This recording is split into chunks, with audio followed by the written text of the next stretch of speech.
Good afternoon. I'm Doug Loud, speaking for O&M Partners, and I want to welcome everyone to this afternoon's Ceylon Graphite Town Hall webinar. Just so you know, Ceylon Graphite trades under the symbols CYL on the TSXV and CYLYF over the counter. For those of you who are new to these broadcasts, 7 years ago in 2014, O&M recognized a sea change in non-deal investment marketing and information.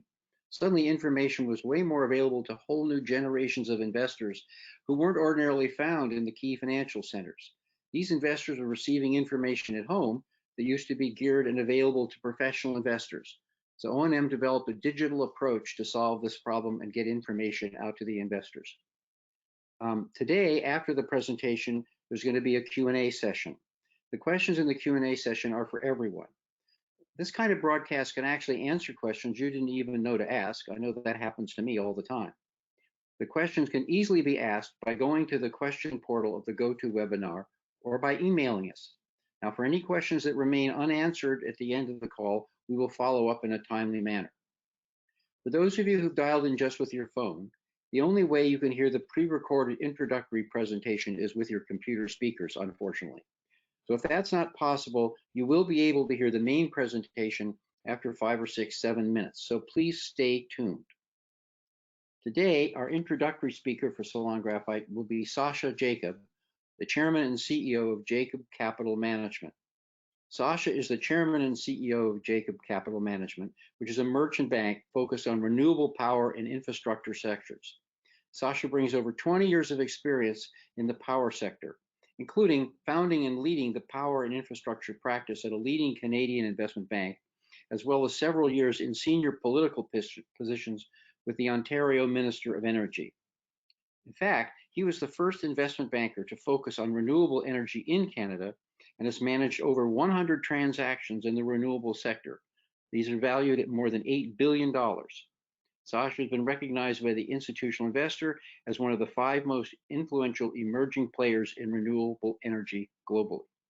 Sasha holds a BA from Bishop's University and an MBA from Sir Wilfrid Laurier University and a GP LLM from the University of Toronto. He's also the recipient of Laurier's MBA Alumni 2009 Outstanding Executive Leadership Award and the Bishop's University Top 10.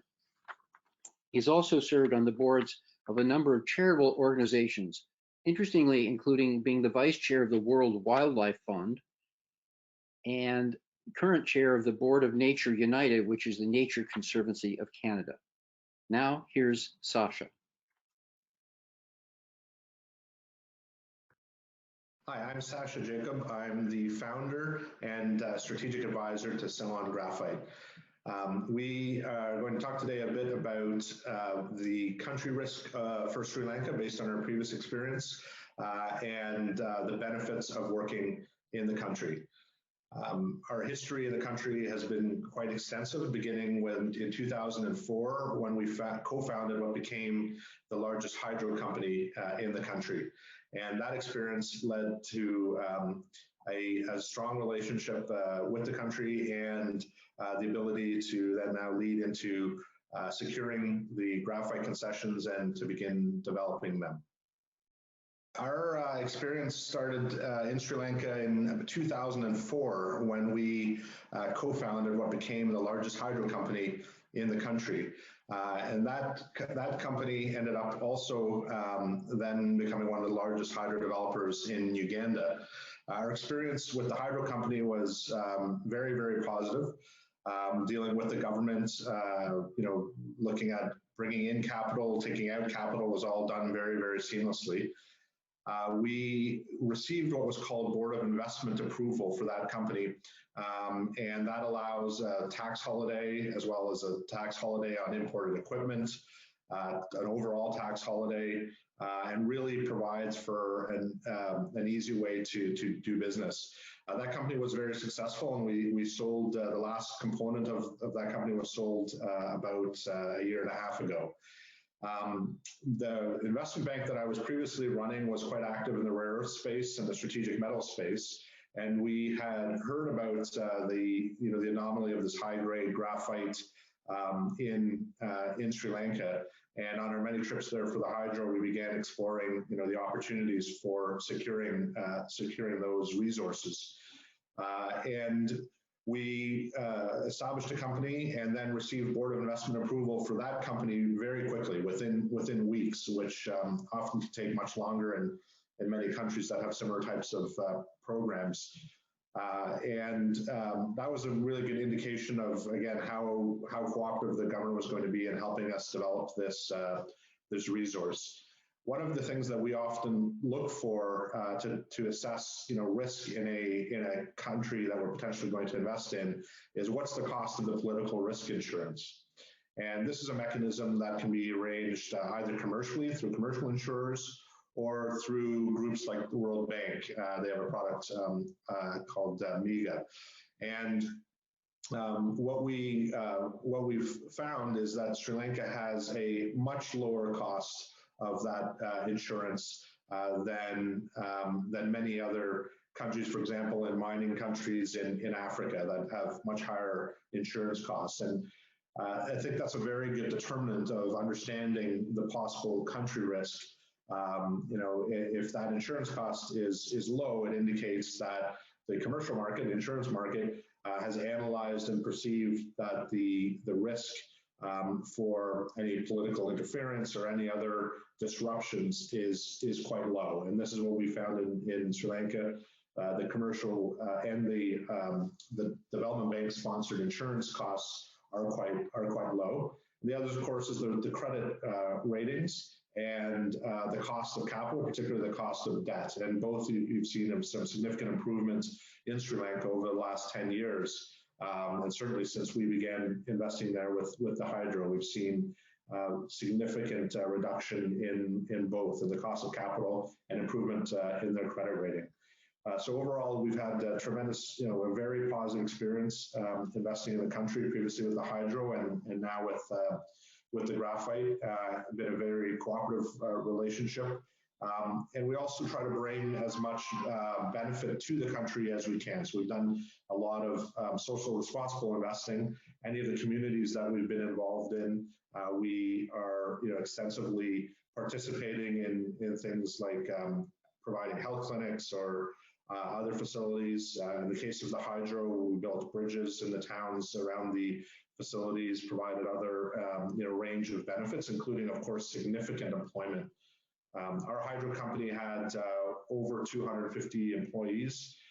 We anticipate as Ceylon Graphite grows, that we'll be having very significant employment, local employment, and beyond that, as we bring value-added production into the country as well. So beyond just mining, when we begin upgrading products and developing end products, we anticipate hiring very extensively locally, doing lots of local training, probably collaboration with the universities as well, to get those higher paying and value-added jobs.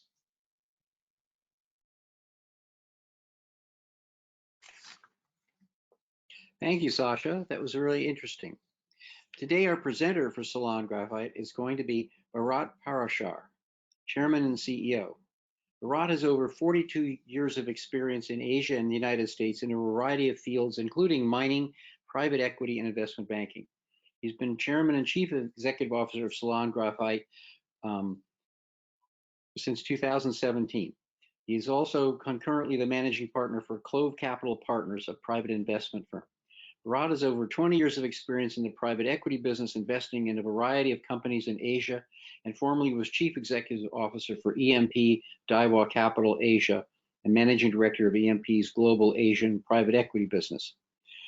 Prior to the private equity business, he served at Citicorp and part of Salomon Brothers as a Managing Director and Head of Investment Banking for South and Southeast Asia, where he raised over $10 billion of debt and equity for regional corporations and governments.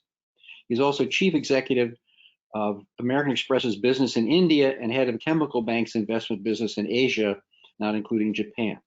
Bharat has an MBM from the Asian Institute of Management and a BA with honors in economics from Delhi University in India. Now here's Bharat, and he's going to be really interesting, I can tell you that. Thank you, Doug. And Good afternoon, ladies and gentlemen. As Doug said, my name is Bharat Parasha, and I'm the Chairman and Chief Executive of Ceylon Graphite, a TSX Venture Board listed company. We're small, but I think we are a fascinating company, and I hope you look at us like that. We were established in 2017 and are involved in the production and exploration of graphite in Sri Lanka, and are one of the new entrants to the Global Producers Club for graphite. And most of this, when we talk about a Global Producers Club, we talk about ex-China, because we know a little about what goes on in China. And yes, China is the biggest producer of some type of graphite in the world. Before I start telling you about our fabulous and fascinating story, please have a look and read our standard disclosure. I'm sure you've seen many of these, so I'll move on quickly. Our mission is to be a low-cost, low-impact, global supplier of the best graphite products in the world. And you know, we look at that we're going to be transparent in our management approach, and we're going to be environmentally conscious. Our graphite is, as my cover page said, maybe the most pure graphite available on God's earth, or the highest grade graphite in situ. Our current mantra, which you should know, and it's very important given what we're doing, is that production. We need to get into production as soon as we can. Given the slowdown we had over the COVID period, we need to produce because there is a shortfall of our product, and we need to produce because we need to just grow. Why are we different? Why are we this fancy story I keep talking about? And what have we accomplished in 4 short years? In 4 short years, our K1 mine has come into production. And by the time it's fully ramped up, it'll be at 5,000 tons per annum. Our second mine, the M1, which we'll talk about a little bit too, as we go on, should be in production by the second half of the year. Our production costs are the lowest quartile in the world, I'd say today, at around $200 to $220 a ton. We should be able to achieve break-even production with small cash flows. And our graphite is at 90% carbon content in situ. Graphite, as you know, is measured in carbon and carbon content, beg your pardon. And what you see on the screen is what our product is.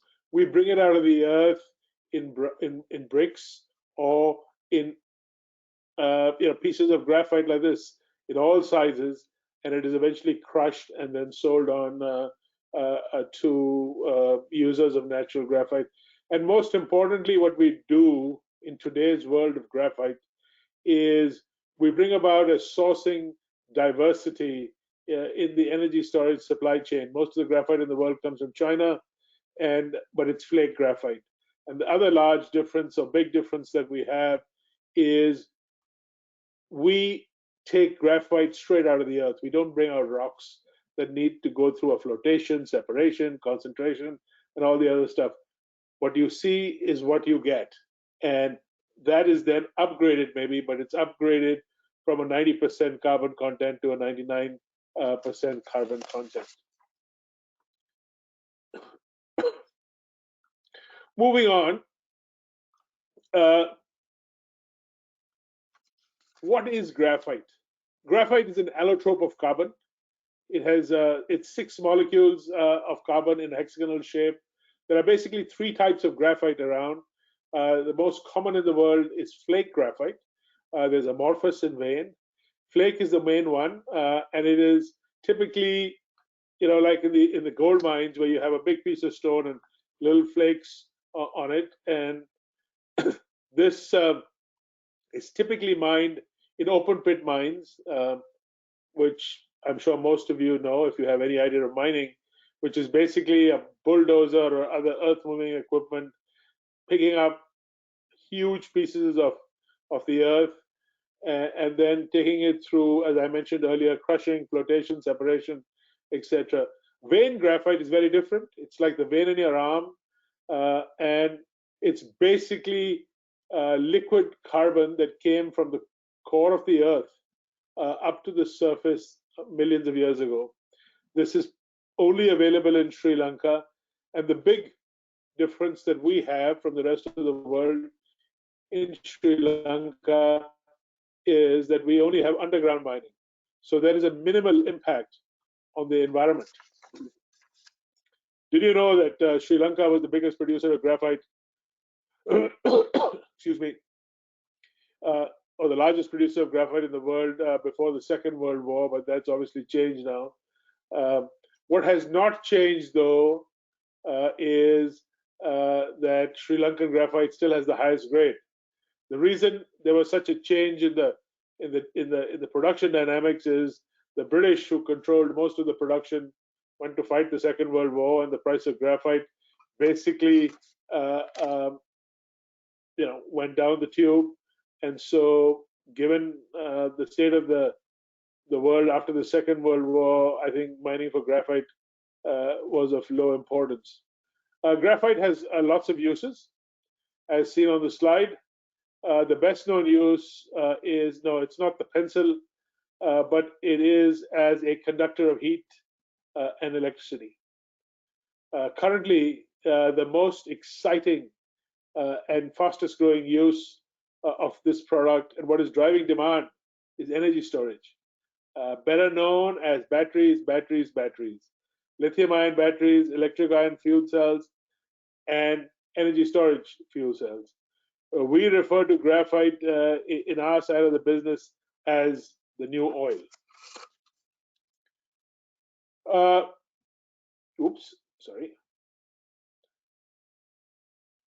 Global demand for graphite is currently around, I'd say, 800,000 tons to 1 million. I'm talking about natural graphite right now. And of this, about 200,000 tons per annum is driven by electric vehicles.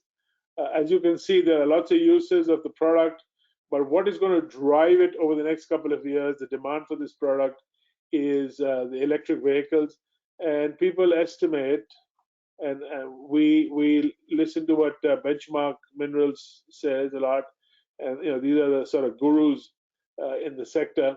They say and forecast that EVs will account for about 3 million tons per annum in 2030 in a 4 million tons per annum market. My personal view is that this is going to be much larger, because we're only focusing right now on electronics and a bit of EVs. But once the energy storage business comes into play, the dynamics of this business are going to change quite rapidly. There's going to be a large, as you can see from this slide, a large and growing natural graphite deficit in the world. If this goes as per what people forecast, natural graphite can only be supplemented by synthetic graphite. Synthetic graphite is a byproduct of petroleum and about 3 times the price of natural graphite in the same basic form, which is 99.99% carbon. Historically, before COVID, upgraded, expanded natural graphite was trading at around 5,000 tons $5,000 per ton, whereas synthetic was around $16,000 per ton. This has changed a bit, but I can see it all going back to that once business gets back to normal.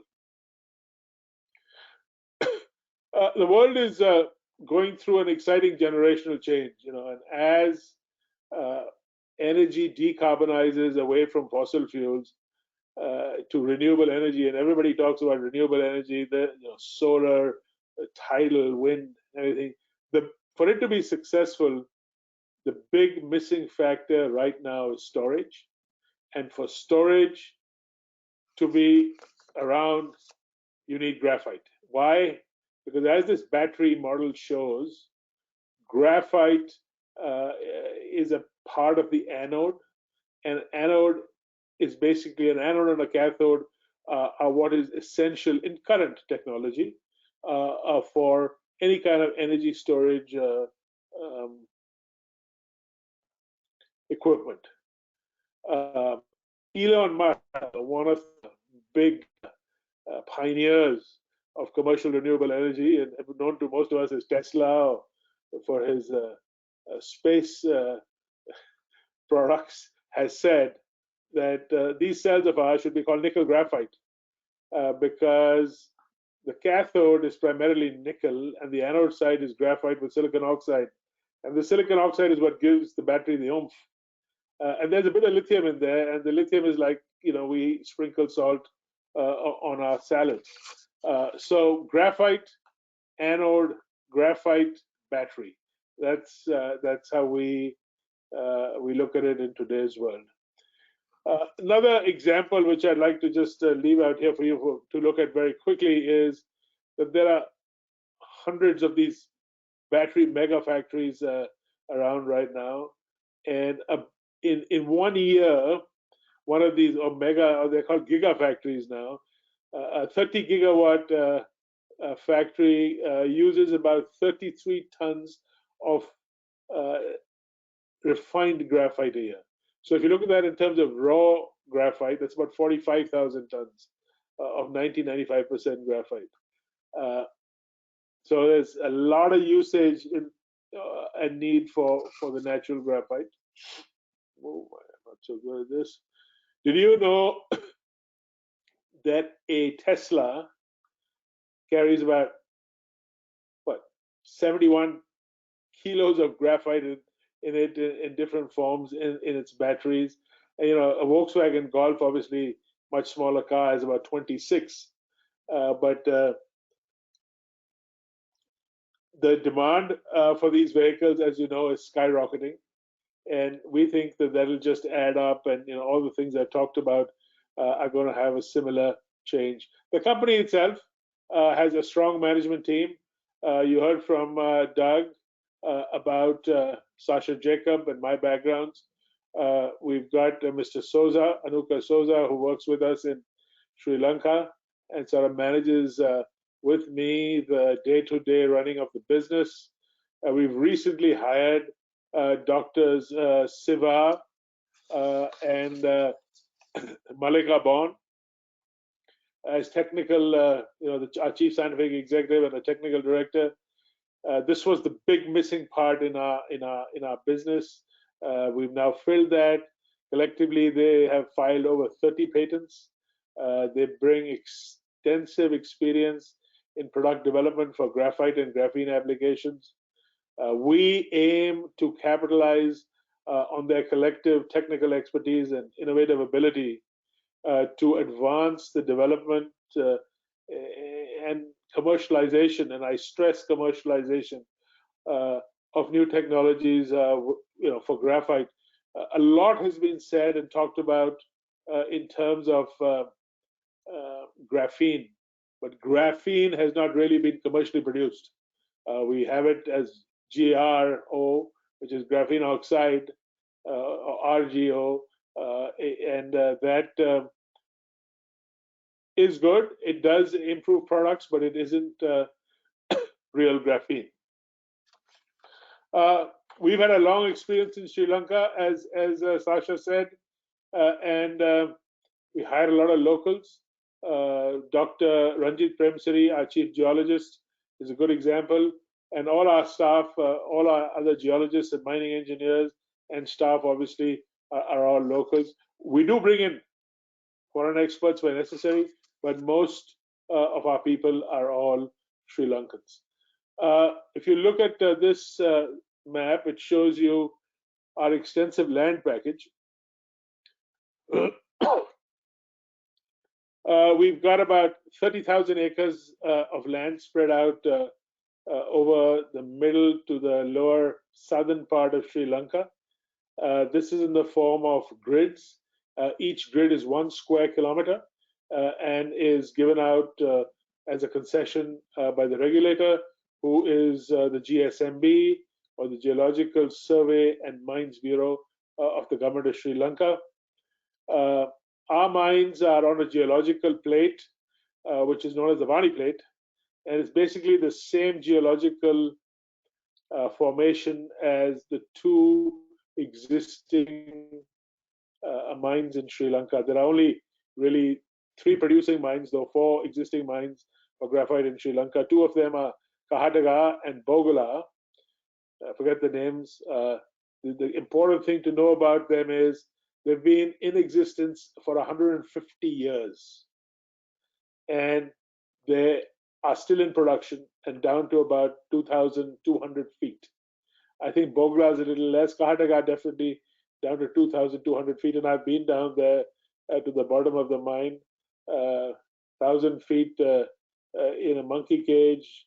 And then after that, on the little boxes that take miners down to the bottom.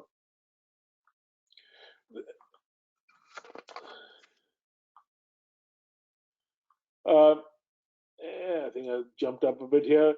What I'd also like to talk to you about is one of the key advantages that we have had in Sri Lanka in selecting our sort of spots and grids, which we chose most of from the GSMB, and that was done pretty technically. And our hypothesis was simply that Sri Lanka had a lot of mines in the late 1800s, early 1900s, but the difference is that all the mining was done in the overburden.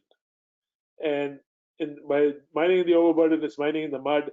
When the vein got to the rock, rarely did anybody go into the rock. There were a few people who went into the rock, but that was very expensive. So what we did is we asked the GSMB to show us a map, which they had, of all previous production, and we picked up 95% of our grids where there had been previous production before. And I think our hypothesis has been proven pretty correct so far. With our K1 and M1 sites, these were 2 sites where there had been historical production, and now we've proven that there is large deposits where we are working.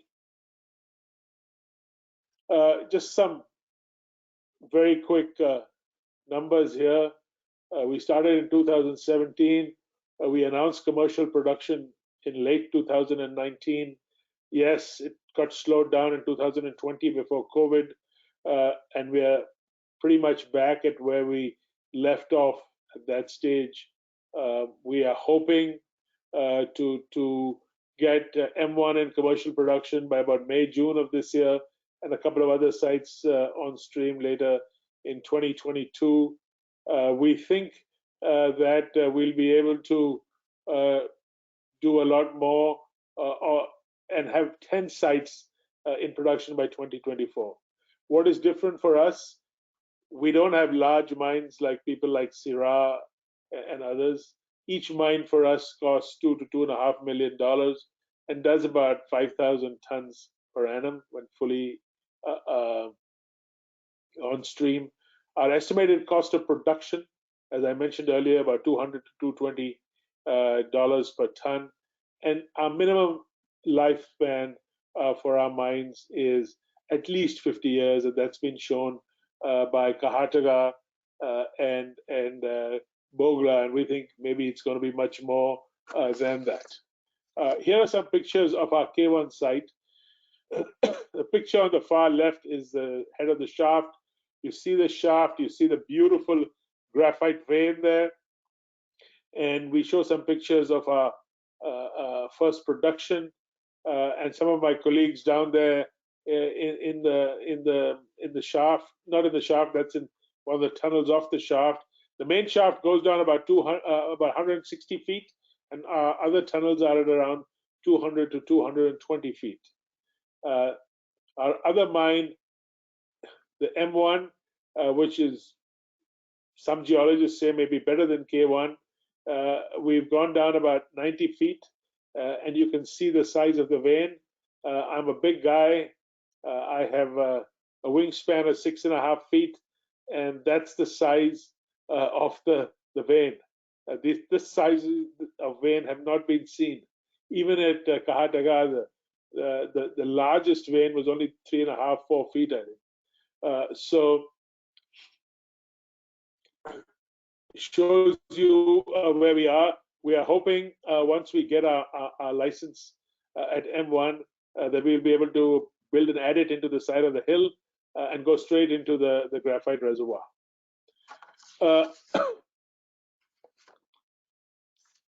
This gives you a bit of competition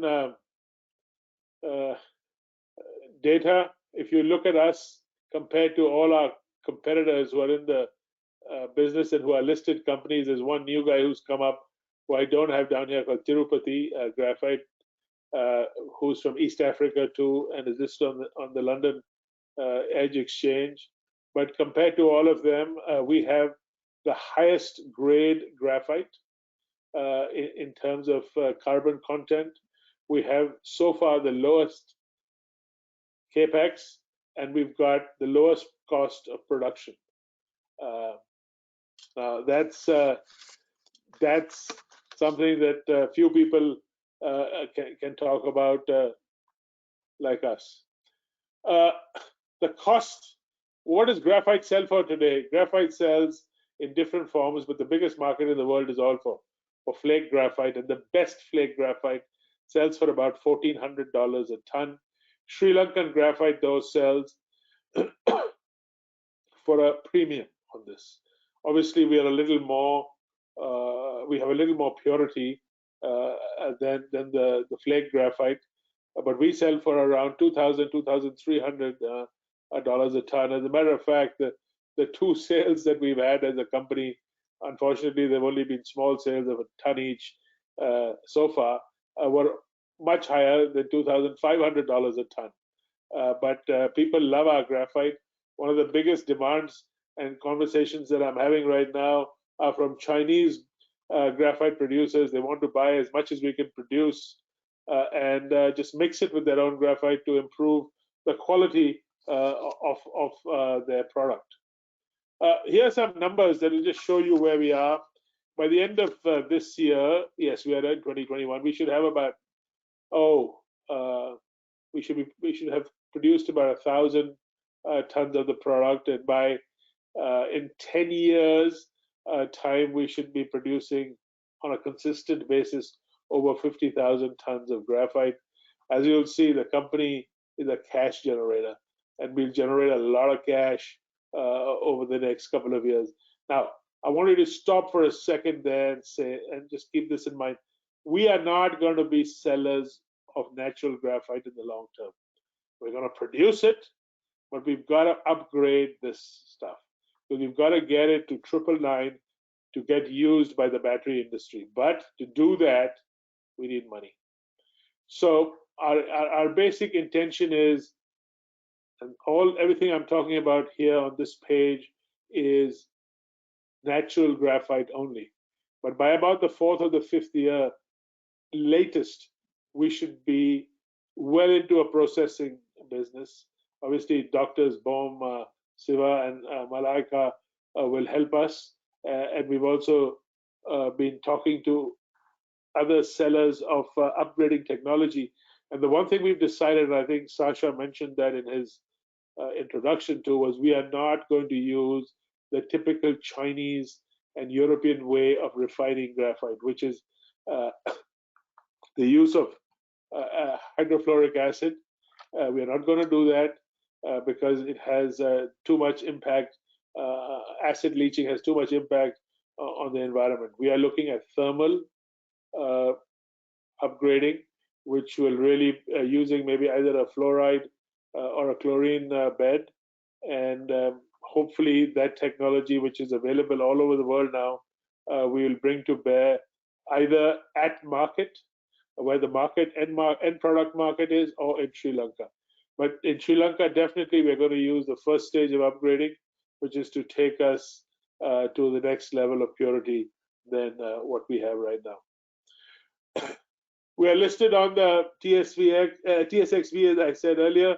Our shares today were trading at around 31.5 cents. We have 122 million shares out there, so we have a market capitalization of around 40 million bucks.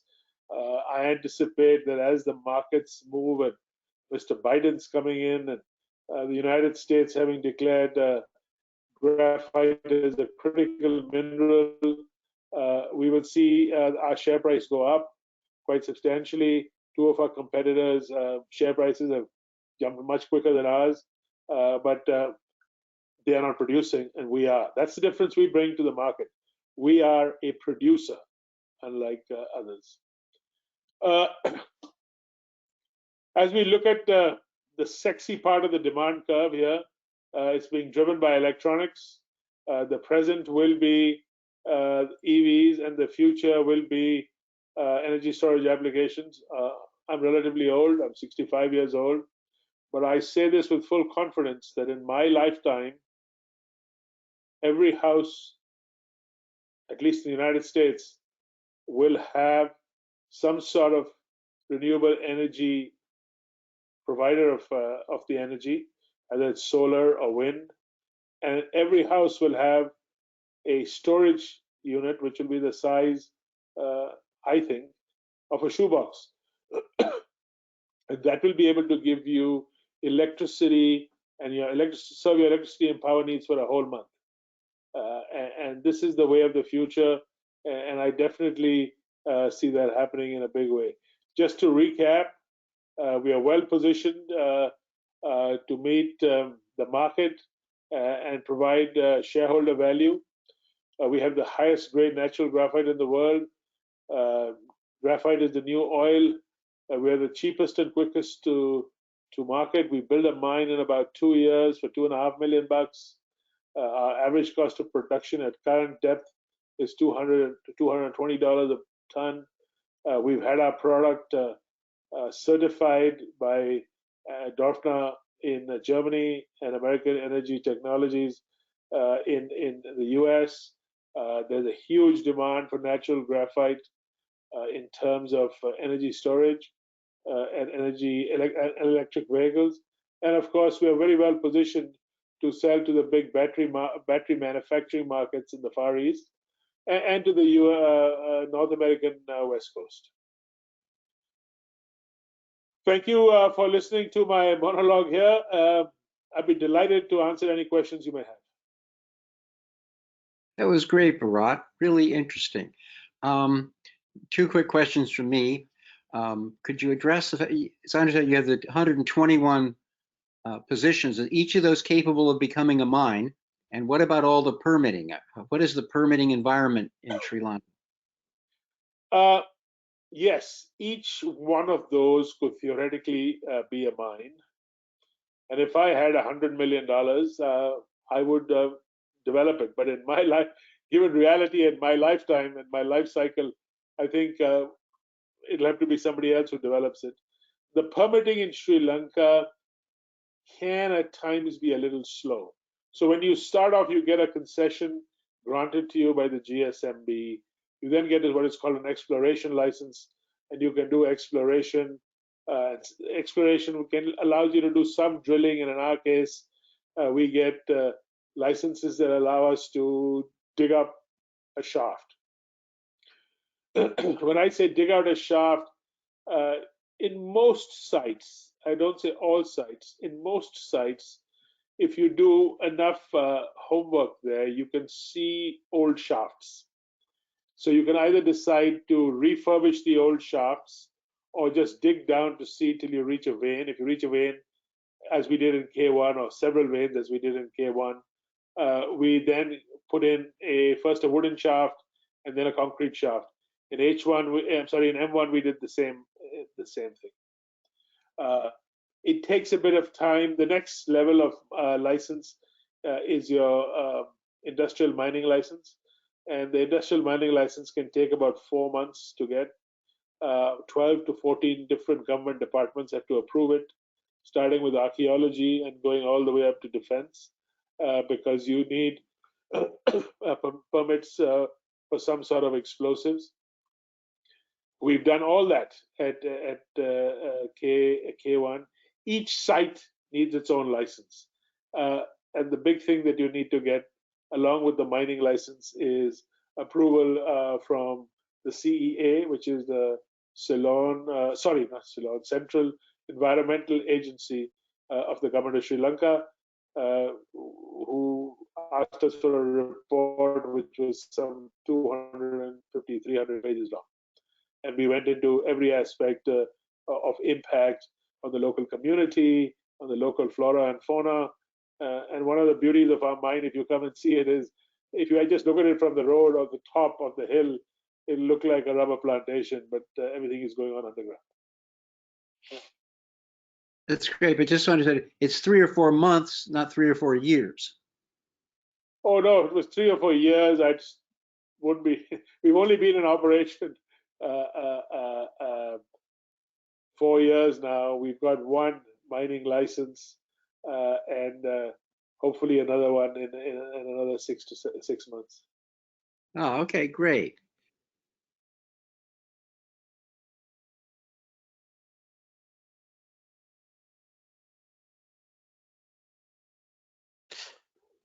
Doug, you're on mute. Is Chris Berry still out there? Okay, how about Jeffrey? Him. Okay, how about Jeffrey Masseri? Huh, I'm striking out. Okay, Well, Calvin Murray. Hi, Jeff Masseri is here. Ah, the late Mr. Masseri. That's correct. Okay. I have a couple of questions that I'd like to understand a little bit. Your basically your graphite is rock graphite, right? It's hard rock graphite. It's crystalline, yes, like a rock, not like a rock. It is in the form of a rock, you can say, yes. Because in my experience, saprolitic graphite is much cheaper to produce than hard rock graphite. So how do you manage to produce it so cheaply? No, so if you do flake graphite, which is small specks on pieces of rock, you first got to break the rock, then you got to separate the rock from the graphite through a separation process and a flotation process. Then you got to dispose of the rock, then you got to bring it up. It's about 10 to 30% carbon content. You then have to concentrate it together and then upgrade it. The beauty of our system is when we go into the mines and we actually, if we just use a manual jackhammer, we can physically put the jackhammer rods into the graphite and break out pieces of the graphite. This graphite, the more crystalline it is, the easier it is for it to crumble in your hand. It is not like quartzite or other hard rock. It is, as I said, crystalline and more. Yes, it is hard. I can't crush it, but I'll be able to crush it with an easy crusher and bring it down to powder form and then put it in plastic bags and sell it. Okay, thank you. How much cash do you have on the balance sheet? Right now we have about $3 million. And what is your cash burn at the moment? On a direct cost basis, about $80,000. 80,000. Okay. Thank you. So you're not in immediate need of financing, and when would you become cash flow positive? We hope, and let me just try and bring this slide back up here to show you. We think we'll be cash flow positive in second from by the end of this year. We'll have on a gross basis we'll be cash flow positive, and by next year on a total operating basis. That sounds wonderful. And so you'll have about 3 mines in production by year 3. No, by year 3 we'll have about 5 mines in production. Oh, that meant okay. That's wonderful. So well, thank you very much. I'll tell you, our next, we've got 2 mines, beg your pardon, excuse me, K1 and M1 already out there, and H1 is, we've started drilling. We've done some drilling, and we're about to start our next drilling program, which we'll announce shortly. And we have another site not too far away on the same geological plate, which already has 100 feet deep shafts, which I've been down with a rope, and you can see the veins. So the work there is obviously going to be some drilling work to get a directional idea of which way the veins are going, and then start building out the shaft. So we think that by the end of 2022, we should have at least 4 mines that we're working on. Thank you very much. How about Calvin Horry? Is he here today?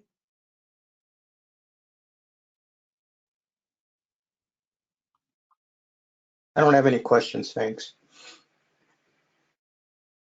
How about Doug Smith? Doug Smith, do you have any questions today?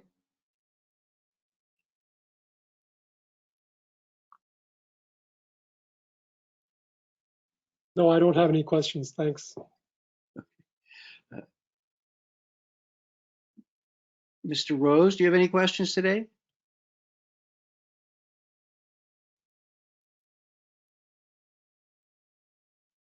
Robert Hermanos, do you have any questions today? Scott, do we have anybody from the audience asking questions? Yes, we do, in fact. Let me ask some of them now. First question is, what is the typical production from each site? Each site, as I explained earlier, it will be, by the time it's fully on stream and ramped up, will be about 5,000 tons per annum from each site. So when we say we'll be at 50,000 tons by year 7, that means we'll have 10 sites operating to full capacity. And the following question from the same person is the 50-year mine life you mentioned for each of the 10 sites?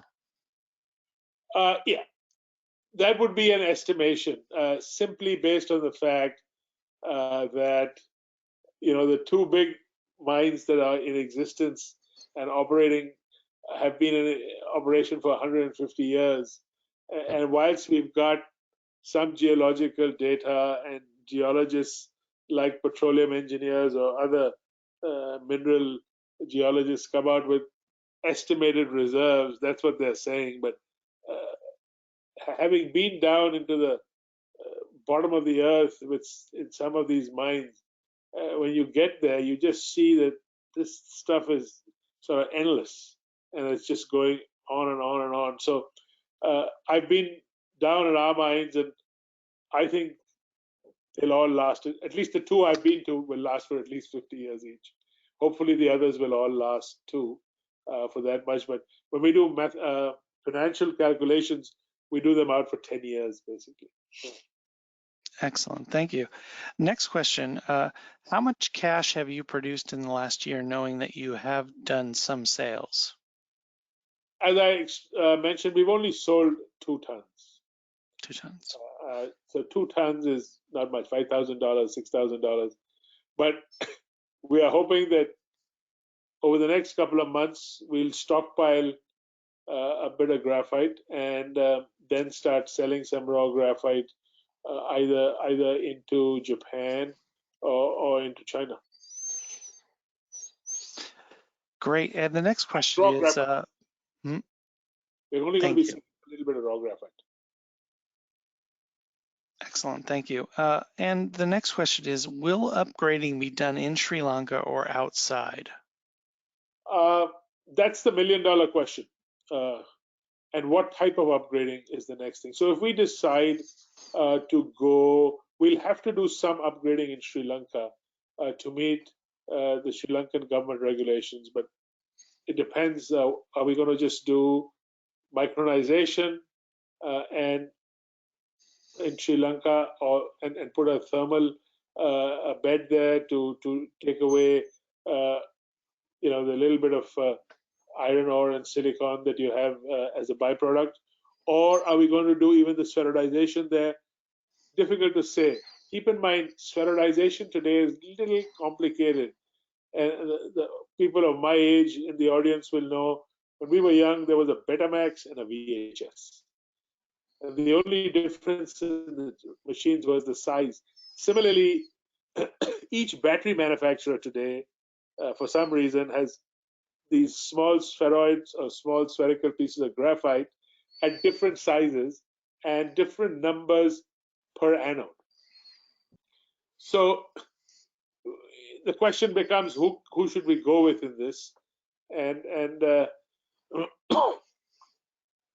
we have to make that decision. So if we go with a major player like, say, Panasonic or a Tesla or somebody like that, we'll most probably put up the final plant close to their production facilities. And we are sending our product for qualification to all these guys right now. Excellent, thank you. Next question is, how much did it cost to bring K1 or M2? K1, as I said, $2.5 million so far. At M1, we have put in about, on a direct cost basis, maybe around $450,000. On a total cost basis, maybe close to $650,000. But obviously, we need to put in another $1 million or so in M1. Thank you. The next question is, are there any export restrictions? Can you discuss royalties, tax regime? We have a tax holiday from when we start producing for 5 years. There are government royalties of 7%. And in Sri Lanka, when you get a concession, the concession is typically a concession for only subterranean rights. So we have agreements with the surface landowners to give them a small part of the profit too, which we average at around, let's say, 5%, but it's usually less than that. We've used 5% in our calculations. Thank you. And the next question is, there are 75 million warrants outstanding. What is their strike price, expiry date, and who is holding them? The warrant, most of the warrants are struck at 15 cents. Their expiry, I think, if I'm not wrong, they're out there for 2 years or 3 years. I might be wrong on that. I don't pay attention to that. I'm sorry. And they're held by all our shareholders. Most of them were held by. We did a financing at 8.75 cents in October, and we raised $4.5 million, and that came with warrants. Okay, thank you. Next question. Who have been your current off-takers for the first sales? As I said, we've had marginal sales. Our off-takers, who we've sold to right now, one was a graphene company in Singapore, and the other was to a Korean battery maker's frontman. And they bought it from us. The Koreans bought it just to test our product. Very excited with it and want to buy more. But we'll be selling to the Chinese, the Koreans, and the Japanese primarily in the initial stages, because they're the closest. It's 12 days to 14 days by sea. One container is, this thing will sell by the container load, and we get it 25 tons at a pop. we'll be selling. And it's just literally, if I say I've got 25 tons for sale, I can have somebody offer me a price, given it's Sri Lankan, and it's at 90% plus carbon content within a short period of time. That's a great point. Thank you. Next question. What is the constraining factor limiting the production to 5,000 tons per mine? Could you produce a higher annual amount per mine if you wanted to, or would that be uneconomical? We could produce more. We could definitely produce more. It's not uneconomical. You'll be going deeper and deeper in. You'll need a little more capital. The mine plans that we have developed are based on ramp up within the constraints of A, our current capital, and B, without too much disruption to the environment in which we operate. If we have to increase our productivity levels to say 10,000 tons a year, we'll have to start putting in more adits into the sides of the hill for each mine. And that will cause a lot of disruption to the neighborhoods in which we operate. Understood. Thank you. Next question. What marketing strategies are in play to bolster demand in Ceylon Graphite? What has the response been in potential suitors? When you say demand of our product or of our stock? Well, I think one thing is, what are you doing to market the benefit of the graphite that you have in Sri Lanka? And the next part of that is, how have potential suitors responded? So Sri Lanka has less than 1% of the global natural graphite market right now, less than 1%. And it had 3 mines a few years ago, but one mine is in some shareholder disputes, not going nowhere.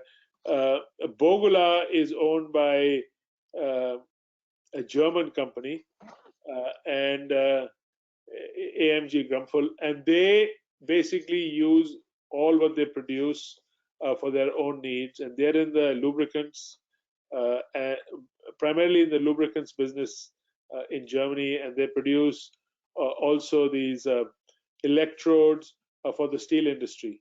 You know, the electric arc furnaces, the anode there is pure graphite.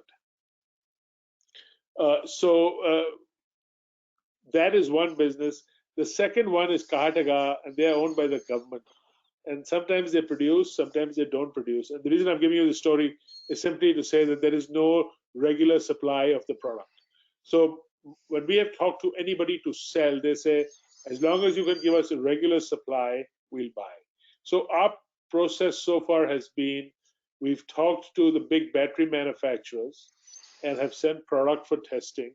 We've talked to some of the major Chinese wholesalers of the product who want to buy our product to generally uplift their own grade. Their grade is much lower, so before it's sent for processing to 999, after concentration, they want to mix our graphite in there, upgrade their graphite general base, so lower their cost of upgrading. So we've talked to 30, 40 different buyers. We've talked to the major automotive companies. We've talked to the OEM manufacturers. Everyone is just waiting for the product to come out in sizable quantity. And that's why I say our mantra is production, production, production. Excellent. Thank you. A couple more questions. How critical is graphite to lithium-ion batteries? We hear so much about cobalt, nickel, lithium. How pivotal is graphite, and why do we not hear so much about it? So in any battery, as I showed you, and I can show you some nice, more sexier diagrams of batteries, there are 2 basic parts, an anode and a cathode. Your anode is basically graphite wrapped with silicon. and the wrap of the silicon has not been perfected as yet. So when it heats up, the silicon expands. So people don't put that much silicon in it. They've got to come up with a better way to do this. But the anode is graphite. It's just that graphite hasn't been looked at as one of these so-called sexy minerals for a long time, simply because there was a lot of noise about graphite in about 206 to 210. People figured out that it's very difficult to take out of the earth. The market is mainly controlled by the Chinese. They do acid leaching and upgrading, and we can't compete with them. The next big sources of graphite were on the East African coast in Mozambique, Madagascar, and other places, and they are developing. And as your battery market increases, or energy storage, let's not call it battery, as energy storage market increases in quantum and size, you're going to have more and more demand for graphite. In today's technology, you cannot do energy storage without an anode, and your anode is all graphite. Lithium is more like salt on a salad, as just to quote Elon Musk. Cobalt is necessary, but cobalt is being replaced by other materials right now. And I wish I had this slide to show you, but the Western Hemisphere right now, mainly I'm talking about Canada and the United States, there are very little new graphite being produced here. The United States particularly has no new graphite. And everything here is coming way out of solid rock, and the costs are just humongous. All these big graphite companies are talking about producing, and they're all at feasibility study stage. They're all talking about, the numbers they're talking about are hundreds of millions. Let's look at Syrah, the big plant in Balasama in Mozambique, being done by the Australian, $600 million. Wow. And they're going to eventually have, yes, 100. They will have. They started off at about $100,000. They've reduced their capacity now because their costs are so high they can't match the selling price.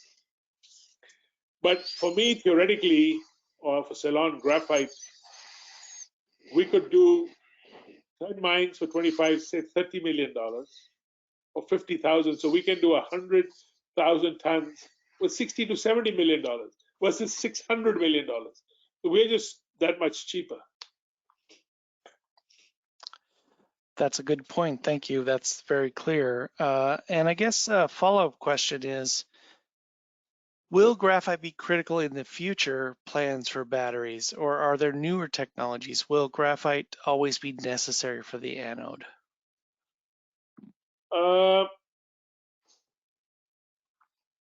Doug talked about my background. I'm a finance man.